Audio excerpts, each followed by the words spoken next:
නාකි වෙලා ඇට ගන්නට වැඩක් නැහැ මාළේ. නේද?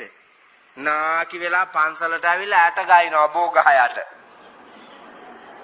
ලේලිව කාලා හපලා අර අලුත් ජෝඩුවට ජීවත් වෙන්න දුන්නේ ගිනි තිබ්බයකට. ගිනි තියලා ලොක්කිය ඇට ගයිනවා.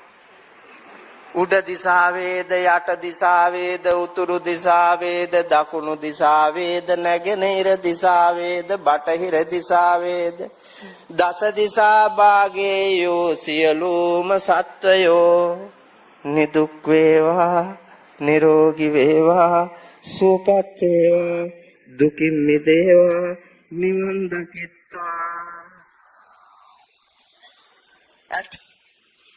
ඇටේ ගනිනවා ලොක්කී ගිනි තියලා ඇවිල්ලා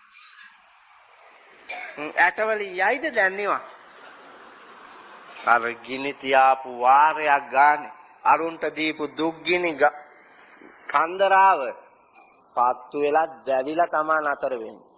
නිරයේ දැවිලා නතර වෙන්නේ. උපදින සත්ත්ව ලෝකයේ තිරිසන් අපායේ.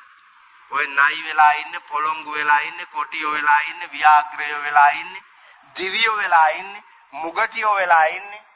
ඔය පෙර අමුවට කන තිරිසන්ගත ලෝකයේ ඉන්නේ ඔය දුර්ජන අම්මන්ඩිලා තමයි.